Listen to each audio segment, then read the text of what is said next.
안녕하세요. 반갑습니다. 이국영 강사입니다. 요번에는 파이널 모의고사 헌법 과목 해설 강의 3회차를 한번 해볼 수 있도록 할게요. 1번에 1번 보죠. 우리 헌법을 개정하는 어떤 난이도에 따라 바꾸기 어려운 경성헌법과 바꾸기 좀 쉬운 연성헌법이 있는데, 우리나라 같은 경우에는 국민투표를 하지만 경성헌법의 개념 자체가 그 법률보다 어려우면은 경성헌법이에요. 그래서 꼭 국민투표를 할 필요 없이, 예를 들어서 법률 만들 때는 100명의 찬성이 필요하다, 국회의원. 그러면 이제 헌법 만들 때는 국회의원 200명의 찬성이 필요하다, 국민투표는 필요 없다. 그래도 충분히 이제 법률보다 어려워지는 것이 되기 때문에 우리가 경성헌법은 개정 절차에서 국민투표를 필수적으로 요구하는 것은 아니에요. 우리나라는 이제 그렇다 이거죠. 근데 다른 나라 같은 경우에는 안 그런 것도 있다. 2번은 이 부분이 틀렸죠. 우리 헌법은 헌법 개정의 한계에 관한 규정을 두고 있다. 틀렸어요. 우리가 이제 비교할 만한 것이 제2차 개정 헌법에서는 이런 헌법 규정을 절대 바꿀 수 없다. 예를 들어서 민주공화국이다, 대한민국의 국민의 주권이 있다, 이런 식으로 이런 일정한 조항들은 절대 바꿀 수 없다, 변경이 어렵다 라는 명문의 규정이 있었거든요. 근데 지금은 이런 식으로 절대 바꿀 수 없다라는 명문의 규정은 없어요. 대신 우리가 이제 헌법 바꿀 때는 국민투표에 의해서 하도록 규정하고 있죠. 뒷부분은 맞습니다. 그래서 이거 틀렸고 3번이 이제 전체적으로 옳은 문장이죠. 이렇게 읽으면 돼요. 헌법의 여러 가지 규정 가운데에는 헌법의 근본 가치를 보다 추상적으로 선언한 것도 있다. 그래서 이념적, 논리적으로는 헌법 규범 상호 간의 우열을 인정할 수 있습니다. 하지만 그게 다른 헌법 규정이 다른 헌법 규정을 위헌으로 만들 수 있을 정도는 아니다. 어떻게 읽어야 되냐면은, 그것이 어느 특정 규정이 헌법의 규정이 다른 규정의 효력을 전면적으로 부인할 수 있을 정도의 효력상의 차득을 의미하는 것이라고 볼 수는 없다. 해서 이 문장은 우리 경찰 시험에서도 많이 나왔기 때문에 꼭 전체적으로 이해를 해주셔야 돼요. 4번은 틀렸습니다. 왜냐면 이제 우리 1972년 헌법은 7차 개정 헌법인데, 요거는 이제 헌법 개정 절차가 이원화 되어 있다고 저번에 풀었죠. 그래서 대통령이 제안한 부분과 국회가 제안한 부분이 다르다 그랬어요. 대통령이 제안한 것은 국민투표를 한다 그랬고, 국회가 제안한 것은 통일 주체 국민회의에서 한다고 했기 때문에 절차가 두 개로 나눠진다 그랬죠. 그래서 4번은 틀린 지문이 됩니다. 그래서 답은 3번이 되겠죠. 문제 2번 헌법의 기본 원리네요. 자, 우리 헌법의 기본 원리는 조심해야 될 게 뭐예요? 다른 건 다 되는데 구체적인 기본권을 도출하는 근거가 될 수 있다. 이 부분이 틀렸죠. 구체적인 기본권은 도출할 수 없다. 2번도 이제 경찰 시험에서 나왔던 패턴이죠. 법적 안정성에는 주관적 요소가 있는데, 주관적 요소로서 우리가 신뢰보호 원칙이라는 게 있어요. 객관적 요소는 아닙니다. 그래서 2번 틀렸고요. 3번, 이거는 이제 뒷부분이 쉽게 답으로 나왔죠. 국민들의 국가의 공권 형사에 대해서 가지는 모든 기대 내지 신뢰가 절대적인 권리로서 어떠한 경우에도 보호돼야 된다. 이런 거는 이제 유치하게 틀렸다. 이제 4번이 이제 답이겠죠. 자, 개인에 대한 신뢰는 개인의 행위가 일정 방향으로 국가에서 유인된 신뢰인지, 아니면 이제 본인이 법률이 부여한 기회를 활용한 것으로서 원칙적으로 자기 책임에 해당하는지에 따라서 달라진다. 만약에 국가가 일정 부분 유인된 경우라면 좀 보호 가치가 높아진다. 이렇게 볼 수가 있겠죠. 그래서 답은 쉽게 골라낼 수 있었을 것 같아요. 답은 4번입니다. 문제 3번. 법률이 국민의 기본권 실현과 관련해서 본질적인 영역만큼은 반드시 어디에서 직접 규정해야 돼요? 법률에서 직접 규정해야 되죠. 근데 스스로 결정하지 않고 행정입법에 위임했다? 그럼 법률유보 원칙에 위배가 되죠. 2번, 법률유보 원칙과 의회유보 원칙은 서로 다른 별개의 원리냐라고 했었을 때, 이렇게 해가지고 법률유보 원칙이 좀 더 큰 원칙이에요. 요거는 우리가 행정작용에 법률의 근거가 필요하다. 국민의 대표가 만든 법률의 근거가 필요하다 이건데, 여기서 의회유보 원칙이 조금 더 특별한 원칙으로 들어갑니다. 왜냐면은 그 중에서 본질적인 사항만큼은 누가 직접 결정해야 된다? 법률로서 직접 규정해야 된다라는 특별한 원칙이 됩니다. 그래서 우리가 이제 행정작용을 할 때 적용되는 원칙이기 때문에 우리가 이제 비슷한 결이라고 할 수가 있어요. 대신 이 그림상 법률유보 원칙이 의회유보 원칙을 이렇게 포함하는 개념이라고 볼 수가 있겠죠. 그래서 2번 질문 틀렸고요. 그러면 법률로서 스스로 규율해야 되는 사항이 어떤 건지는 그 법률과 관련된 내용이 국민에게 이득이 될 수도 있고 손해가 될 수도 있고 다양한 영역이 있기 때문에 일률적으로 획정될 수는 없겠다. 그래서 이제 답은 4번이 골라지는데 이렇게 되는 거죠. 우리 법률요보 원칙은 국민의 기본권과 관련된 영역에 있어서 행정권이 행사할 때 적용되는 것이지 행정권이 행사되더라도 국민의 기본권 규범과 관련이 없는 경우까지 준수되도록 요청되는 것은 아니다 해서 4번이 적절한 게 되겠습니다. 그렇죠. 자, 문제 4번 국적에 관련된 것이네요. 대한민국에서 발견된 기하, 고하는 대한민국에서 출생한 것으로 추정하죠. 요거는 이제 늘 나오는 패턴이고, 그 다음에 2번 외국인으로서 대한민국의 국민인 부 또는 모에 의해서 인지된 사람은 국적법에 따라 법무부 장관에게 인지 신고를 할 수 있는데 출생시로 소급하는 게 아니죠. 빵살로 소급하는 게 아니라 신고한 때부터 우리가 뭐가 된다? 대한민국 국적이 부여가 되기 때문에 이렇게 틀려서 나올 수가 있어요. 3번이 이제 전체적으로 맞는 지문이고요. 4번은 이제 조심해야 될 게 대한민국의 국민으로서 자진해서 외국 국적을 땄대요. 그럼 외국 국적 신고를 한 때가 아니에요. 외국 국적을 취득한 때요. 취득하고 신고를 하고 시간적인 차이가 있죠. 그래서 외국 국적 취득을 한 때 이미 대한민국 상실을 하기 때문에 취득한 때 이렇게 쓰는 게 좋겠죠. 그래서 요거 조심해서 여러분들이 좀 풀어주시면 되겠다. 3번이 맞죠. 3번은 대한민국 국적을 취득한 외국인으로서 외국 국적을 가지고 있는 자는 우리나라 국적을 땄으면 이제 1년 내에 외국 국적을 포기해줘야 된다. 만약에 이를 이행하지 않으면은 그 기간이 지나면 대한민국 국적을 상실하는데 또 재취득이 가능하죠. 요거까지 생각하면 좋겠지. 재취득도 1년 내에 가능하다 이렇게 생각하면 되죠. 재취득 같은 경우에는 신고만으로서도 충분하다 이런 식으로 우리가 공부를 많이 했어요. 문제 5번 목적의 정당성이 위배된 사례를 골라보라 이거네요. 그래서 이거 혼인빙자 간음죄죠. 목적의 정당성이 위배가 된다. 자, 그 다음에 요것은 우리 경비업자에게 겸용을 금지한 사건인데 경비업자에게 겸용을 금지하도록 사건은 사건인데 얘는 목적의 정당성은 인정이 됐지만 수단의 적합성부터 인정이 안 됐던 사례입니다. 그래서 틀렸고 D번에 피의자 후방에 앉으라고 요구한 행위 목적의 정당성이 위배가 되죠. 그 다음에 문화예술계 블랙리스트 사건이죠. 그래서 정부의 문화예술 사업에서 배제하도록 지시한 행위 이것도 목적의 정당성 위배. 그 다음에 공인도 아니고 중범죄를 저지른 사람도 아닌 보험 사기 혐의로 경찰 조사를 받은 피의자에 대해서 촬영 허용을 한 거 이것도 목적의 정당성 위배가 되죠. 그래서 목적의 정당성이 위배된다고 본 것은 기업과 디귿과 그 다음에 리을과 비읍이 되기 때문에 모두 4개가 되겠어요. 네, 이런 식으로 이제 풀면 됩니다. 이거 관련된 내용은 이제 최근에 경찰 해경 시험에서도 출제가 됐었기 때문에 여러분들 그렇게 공부하시면 되겠어요. 문제 6번. 자, 기본권 능력을 가진 사람은 모두 기본권의 주체가 된다. 즉, 기본권을 가지면은 기본권의 주체성이 인정이 되는데 그 모든 기본권 주체가 행사 능력을 가지는 것은 아니라는 것은 한 가지에만 잘 생각하면 되죠. 바로 선거권입니다. 선거권 같은 경우에는 미성년자 같은 경우에는 기본권의 주체성은 인정이 되죠. 가지긴 하지만 행사를 못한다.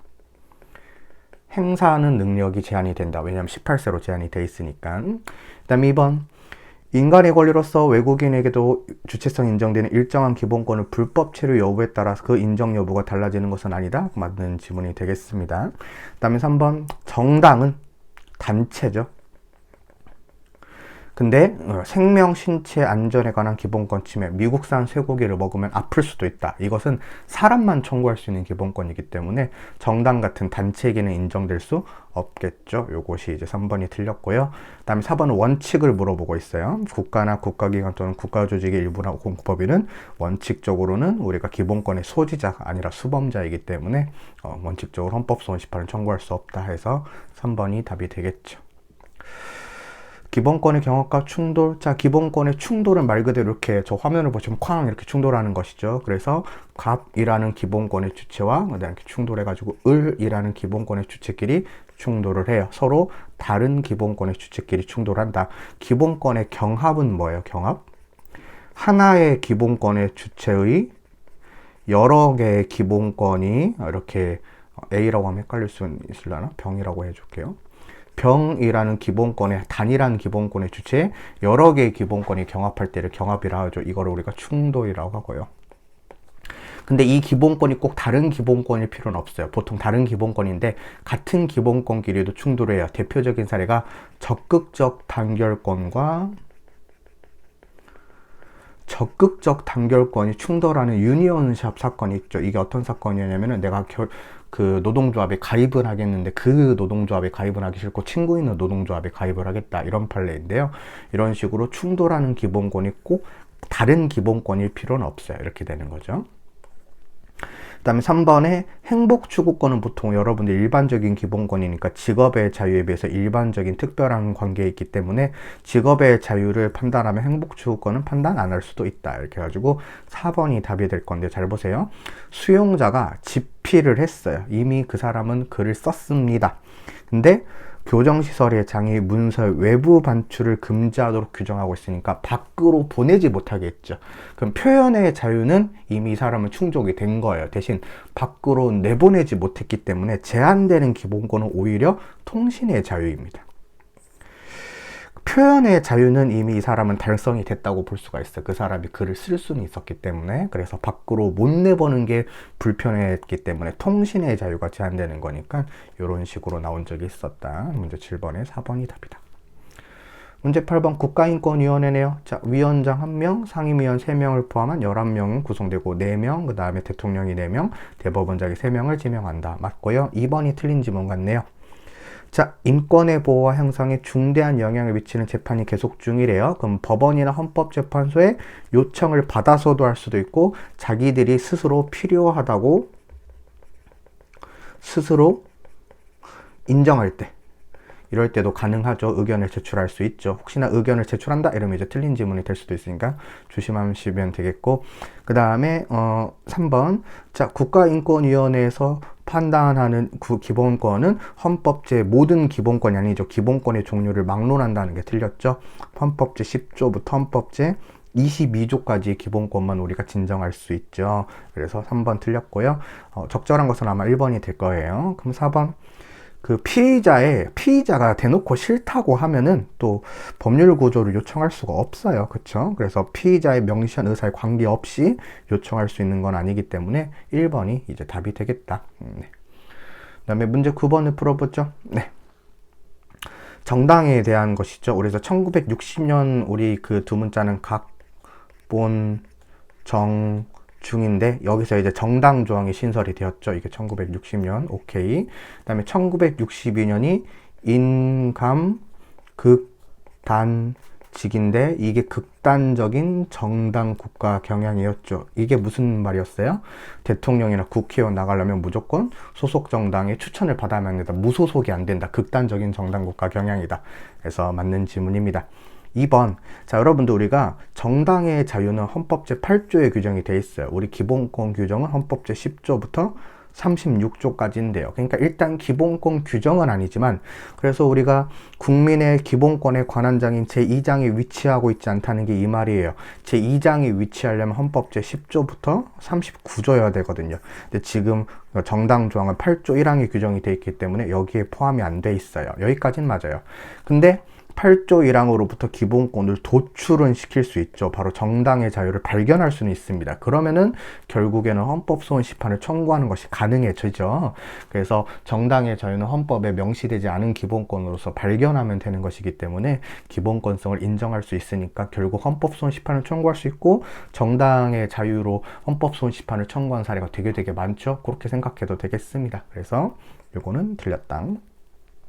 디귿번은 여러분들 요거 뭐예요? 정당의 목적, 조직과 활동이 민주적이어야 되고 의사 형성에 참여하는데 필요한 조직을 가져야 된다. 이것은 헌법제 8조 1항이 아니라 헌법제 8조 2항이죠. 얘는 근거 규범은 아니고 정당이려면 이 정도는 갖춰야 된다는 한계 규범이었어요. 그래서 정당의 자유에 대한 한계로 작용한다. 정당의 자유의 근거를 제공하는 것은 아니다. 이렇게 되겠죠. 그래서 3번 디귿번 지문 맞죠. 근거 규범은 8조 1항이죠. 그 다음에 리을 헌법재판소가 정당 해상 결정을 내리기 위해서는 해상 결정이 비례 원칙에 부합하는지를 숙고해야 되는데 이게 통상적으로 적용하는 비례 원칙을 쓰냐 이건데요. 이것은 여러분들 조금 설명을 해줄게요. 여백이 좀 없구만. 예를 들어가지고 좀 지운 다음에 이런 식으로 생각해 보죠. 보통 기본적으로 비례심사, 비례 원칙은 우리가 이제 다른 공권력이 이렇게 우리가 이제 갑이라는 사람의 기본권을 제한할 때 헌법재판소가 이렇게 제3자의 기준으로서 비례 원칙을 심사를 하겠죠. 과잉금지 원칙을 심사를 해요. 근데 이거랑 다른 모습으로서 뭐가 있냐면 여기다가 있을게요. 여기다가 다른 게 우리 정당해산 심판은 헌법재판소가 직접 갑이라는 사람들의 정당의 자유를 제한하는 거랑 똑같습니다. 왜냐면은 헌법재판소만이 정당해산 심판을 할 수가 있으니까요. 그러니까 일반적인 이 비례원칙 심사와 그다음에 여기서 스스로 비례원칙을 적용해야 될 심사가 같을 수가 없어요. 그림이 다르기 때문에. 그래서 이 헌법재판소가 직접 정당해산 심판으로서 기본권을 제한할 때는 통상적으로 기능하는 위헌심사의 척도에 의한다는 것이 아닌 것이 되기 때문에 우리가 리을번은 틀렸습니다. 미음번은 쉽죠? 정당해산 시키려면 과반수가 아니라 6인 이상의 찬성이 필요하다. 그 다음에 비읍번은 명문의 규정 유무에 상관없이 정당해산 결정되면 국회의원직 상실된다. 그 다음에 지역구에서 당선되든 비례대표로 당선되든 상관없이 상실이 된다 해가지고 우리가 적절한 것은 기역과 그 다음에 디귿과 그 다음에 비읍번이니까 답은 3번이 되겠죠. 네. 2번이 되겠죠. 죄송합니다. 어이구, 3개로서 2번이다. 확인 안 했으면 또 큰일 날 뻔했어. 휴. 자, 문제 10번 보겠습니다. 잘 나오고 있니? 네. 문제 10번. 지방자치단체를 폐지하거나 없애요. 그럼 지역 주민들도 불만이 생길 수가 있죠. 헌법 행복추구권 같은 것들이 문제가 될 수가 있으니까 헌법소원의 대상이 될 수 있어요. 틀렸고, 그 다음에 주민소환제 제도 자체는 지방자치제도의 본질적인 내용에 해당하지도 않고 헌법상 기본권에 해당하지도 않죠. 이렇게 풀면 되겠습니다. 3번에 지방자치단체장이 처리하는 사무가 자치사무인지 기관임 사무인지는 뭐 전체적으로 고려해서 판단해야 된다 해가지고 3번 지문이 답이 되겠고요. 그 다음에 4번인데 우리가 조례에 대한 법률의 위임은 법규명령에 대한 위임과 같이 반드시 구체적으로 범위를 정해서 할 필요는 없고 다소 포괄적으로도 가능하죠. 그래서 조례에 대한 법률의 위임에 때는 이제 포괄위임 금지 원칙이 엄격하게 정해지지는 않는다 이렇게 되는 것이죠. 그래서 답은 3번이 되겠습니다. 문제 11번 헌법 제10조로부터 도출되는 일반적인 인격권에는 개인의 명예에 관한 권리도 당연히 포함이 되는데 명예는 외부 객관적인 가치평가만 의미하고 나 혼자 쩐다라는 주관적인 내면 감정은 포함되지 않죠. 그래서 1번 일단 틀렸고요. 2번인데 우리 국군 포로와 관련해 가지고 대통령령을 제정할 의무가 있습니다. 그 사람들의 명예를 회복시키기 위해. 근데 그 의무가 상당 기간 동안 불이행돼 있고 이를 정당화할 이유도 찾아보기 어려운 경우에는 이렇게 행정 입법을 안 만들어준 것은 헌법의 위반이 된다라는 국군 포로 관련된 법을 안 만들어준 사건 이렇게 되겠어요. 3번에 우리가 이제 마약류 사범에 대해서는 우리가 이제 이런 둔부를 벌려서 항문을 보이게 하는 방법으로 우리가 심사를 해야 되겠죠. 그래서 이런 정밀 신체 검사는 과잉금지 원칙이 위배되지 않는데 위배된다 했으니까 틀린 지문이 되겠습니다. 합헌 판례죠. 그 다음에 4번에 개인이 대마를 자유롭게 수수하고 흡연할 자유도 기본권으로 보호는 돼요. 대신 이제 제한을 할 수가 있겠죠. 그래서 이렇게 해가지고 답은 2번이 되겠습니다. 문제 12번. 우리가 이제 이거는 위헌 키워드가 있죠. 바로 재외국민 영유아를 보육료 영육수단의 지원 대상에서 제외한 규정. 애들 밥값은 줄 수 있다. 근데 차별하는 것은 평등권을 침해하는데 침해하지 않는다 했으니까 틀렸고요. 2번. 우리가 성별, 종교, 사회적 신분은 예시된 사유죠. 그러니까 요걸로는 절대 차별하면 안 된다 이렇게 하는 게 아니라 하나 예시일 뿐이니까 성별, 종교, 사회적 신분으로도 차별할 수 있어요. 그래서 절대적으로 이 분야에 대해서 차별을 금지할 것을 요구하는 것은 아니고 그렇게 입법 형성권을 제한하는 것도 아니게 되겠습니다. 그래서 2번 틀렸고요.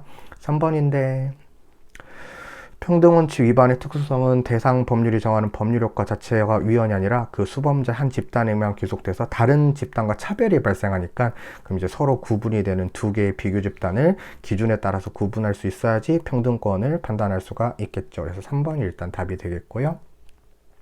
4번은 자율형 사립고등학교인데, 이거는 우리가 어떤 부분이 나와 있습니까? 일반고와 같이 취급한다. 다 과학고와 달리 취급하고 일반고와 같이 취급하는 것은 자사고 학교법인 측의 평등권을 침해하는 것은 아니라 그랬어요. 뭐가 침해가 되는 거냐면, 빨간색으로 쓰면은 우리가 자율형 사립학교를 지원하게 되면 일반계 고등학교를 쓸 수 없는 바로 중복 지원 금지 조항이 따로 있었죠. 요게 이제 지원자면 이제 학생이나 학부모의 평등권을 침해한다, 이런 식으로 두 가지를 나눠서 봐야 된다 그랬죠. 이 자율형 사립고등학교를 우리가 이제 과학고랑 달리 취급하는 것은 학교 법인 측의 평등권을 침해하는 것은 아니라 그랬어요. 그래서 이렇게 두 가지를 나눠서 봐줘야 된다. 최근에는 이 부분도 시험에서 나온 적이 있기 때문에 챙겨두실 필요가 있겠죠. 네. 문제 13번 영장주의네요. 쭉 읽어볼게요.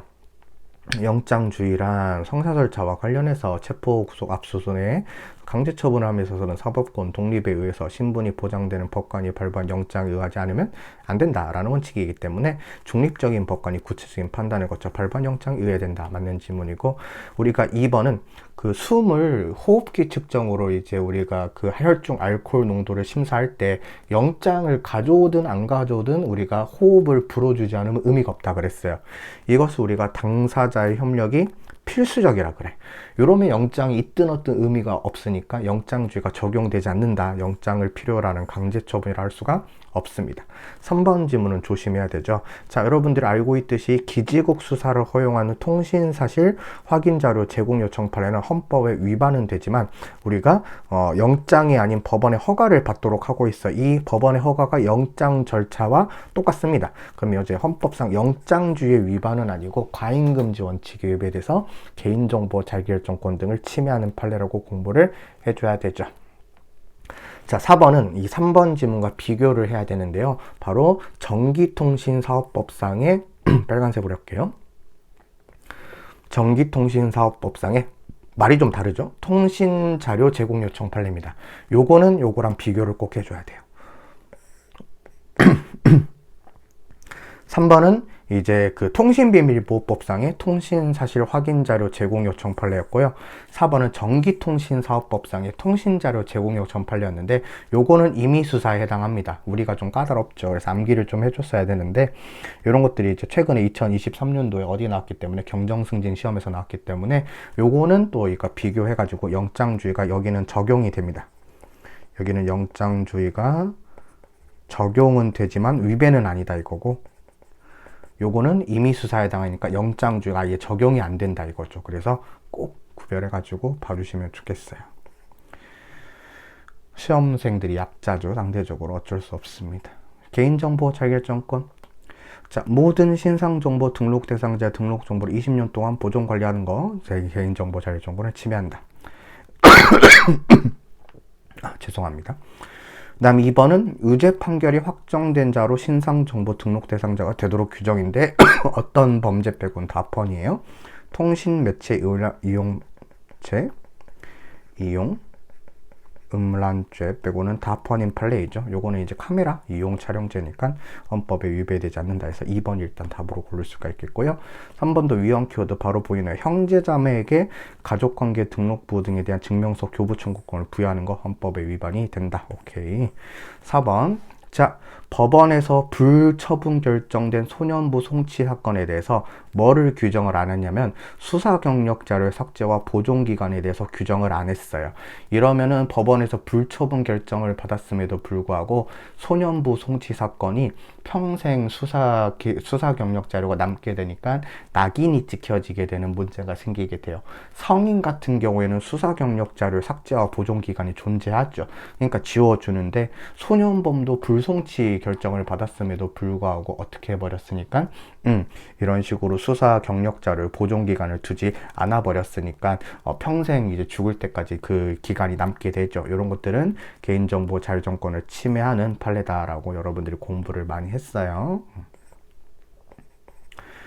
문제 15번 선거운동. 선거운동은 중요한 기본권이기 때문에 엄격한 심사 기준이 적용되죠. 일단 1번 틀렸고 2번 자유선거의 원칙은 헌법에 명시가 안 돼 있습니다. 뭐가 명시가 되냐면 보통, 그 다음에 평등, 그 다음에 직접, 그 다음에 비밀선거가 명시가 돼 있어요. 자유선거의 원칙도 인정이 되지만요. 그래서 이 부분 틀렸다. 최근에 법학 경채에서 나왔던 것이고 3번인데 원양어선을 타고 계신 분들한테 우리가 이제 모사전송 시스템을 활용을 해서 투표권을 줘야 된다 그랬죠. 줘야 되는 게 헌법에 위배되지 않는다. 만약에 이거 주지 않은 게 헌법 위반이 된다. 이렇게 된다 그랬어요. 그래서 3번이 일단 답이고요. 4번은 모든 국민은 법률이 정하는 바에 따라서 선거권을 가진다고 규정함으로써 법률 유보 형식을 취하고 있는데 국민의 선거권이 법률에 정하는 바에 따라서 인정될 수 있다는 포괄적인 입법권의 유보, 이렇게 이런 거죠. 법률을 만들어야지 선거권 인정이 되는 건 맞는데 그렇다고 해서 입법부가 자기들 마음대로 막 만들 수 있다, 포괄적인 권리를 크게 가지고 있다, 아니고 빨리 입법을 해서 국민의 선거권을 챙겨줘야 된다, 이런 식으로 읽어야 된다고 했죠. 자, 그래서 포괄적인 입법권이 유보하에 있음을 의미하는 것은 아니기 때문에 이렇게 틀려가지고 3번을 답으로 골라내면 돼요.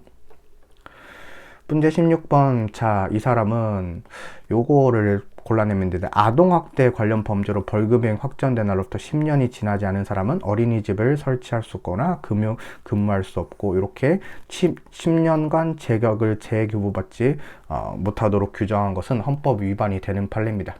그래서 여러분들 이제 최신 판례이긴 한데, 이 판례는 이제 결론은 뭐냐면은 목적의 정당성과 순환의 적합성까지는 인정이 되는데 피해 제소성과 법익의 균형성의 원칙이 위배돼서 위헌인 판례죠. 그래서 얘도 노답 모형제 판례로서 추가가 됐다 그랬어요. 잘 보세요. 그럼 이 사람이 사고를 쳐가지고 이제 보육고사로 말할 수가 없으니까 이 사람이 혼자서 주관적인 의미에 따른 직업 선택의 자유가 제한이 되겠죠. 모두가 그런 게 아니고. 그 다음에 2번 보시면은, 자, 좁은 의미의 직업 선택의 자유를 제한하는 것은 우리가 직업 수행의 자유를 제한하는 경우보다 일반적으로 크기 때문에 직업 결정의 자유를 제한하는 것은 엄격한 제한을 받게 됩니다. 단계 이론이죠. 바로 1단계가 직업 수행의 자유이고 제한하는 거고, 그 다음에 2단계, 지금 보고 있는 2단계가 주관적 사유에 의한 직업 선택의 자유를 제한하는 것이기 때문에 아무래도 2단계가 좀 더 엄격한 제한을 받는다. 3번은 수단의 적합성이 인정된다니까 3번까지는 맞아요. 하지만 4번이 틀렸을 건데, 우리가 침해 최소성이 인정된다, 이것은 이제 반대 의견이에요. 틀린 지문이고, 이 판례는 노답 모형제 판례 중에 하나로서 위헌 판례다라고 보시면 되겠습니다. 아시겠죠? 그래서 침해 최소성 원칙이 위배가 된다. 17번. 1번부터 답이네. 우리가 헌법 제34조의 인간다운 생활할 권리는 우리가 모든 국가기관을 기속하는 건 맞는데 입법부 또는 행정부는 열심히 노력해야 된다는 행위 규범으로서 작용을 하죠. 근데 헌법재판소에 있어서는 이 정도만 충족하면 된다라는 우리가 통제 규범, 위헌인지 아닌지를 판단하는 규정으로 작용하죠. 그래서 그 기속력의 의미가 다르게 이해가 됩니다. 자, 2번. 국가 목표의 무조건적인 최우선적인 배려가 아니라 단지 적절한 고려를 요청하는 것이고, 그 다음에 다른 국가 과제와의 조화와 우선순위 결정을 통해 이행할 수밖에 없다. 맞고. 3번. 공무원 연금법상 연금수급권은 공적인 성격이 들어가 있기 때문에 반드시 사적인 성격인 민법상 상속의 법리와 순위에 꼭 따라야 되는 것은 아니고 알맞게 독자적으로 따로 규율할 수가 있다. 왜냐하면 공적인 성격이 들어가 있기 때문이다.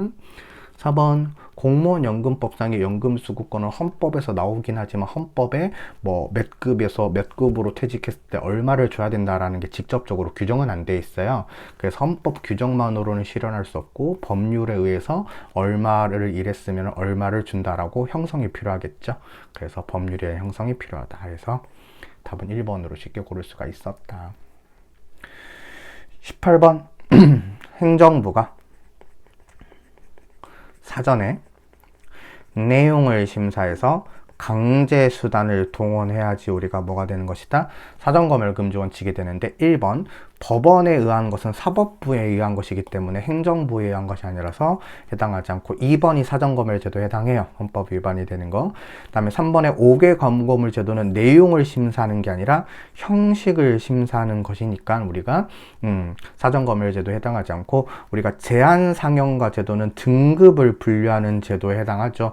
우리 등급을 분류하는 것은 사전허가 제도에 해당하지 않습니다. 대신 명확성의 원칙이 위반이 돼가지고 우리가 이제 위헌인 판례가 되겠지만, 지금도 여러분들 영화 등급제도가 존재하고 있죠. 그래서 등급제도 관련된 내용들은 우리가 사전허가 제도에 해당하지 않고, 대신 등급을 분류를 보류하는 제도가 있어요.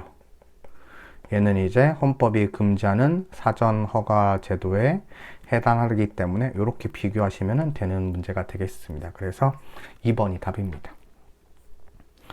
교육을 받을 권리. 자, 우리가 이제 교육에 의무 교육이 있는데, 우리가 이제 부모에게도 의무가 있고요. 그 다음에 학교라고 하면 좀 그렇고, 국가에게도 의무가 있겠죠.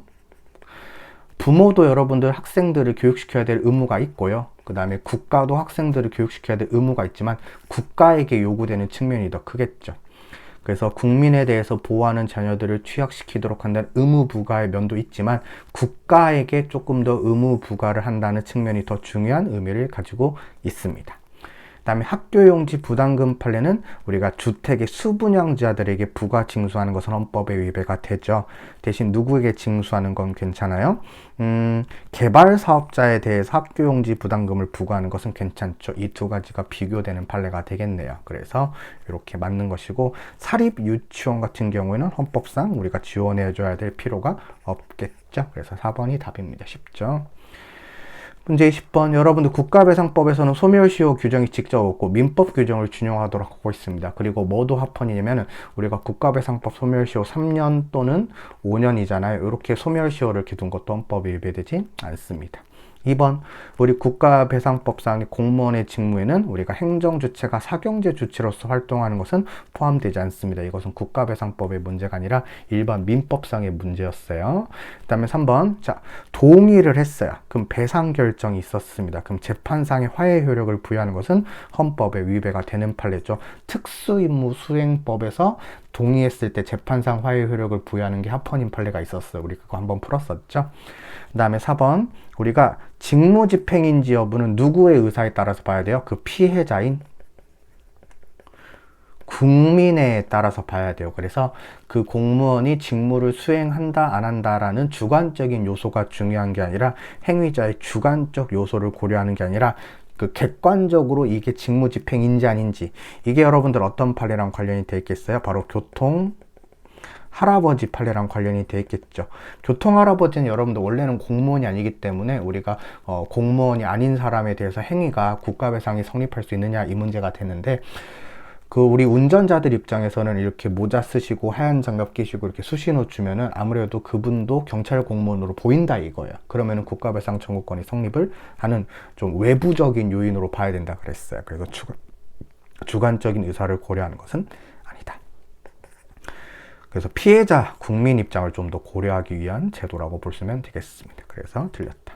자, 그럼 이제 3회차는 여기서 마무리 지을 수 있도록 하고요. 연결해서 4회차도 이제 찍어가지고 올려드릴 수 있도록 할게요. 여러분들 고생 많으셨습니다. 고맙습니다.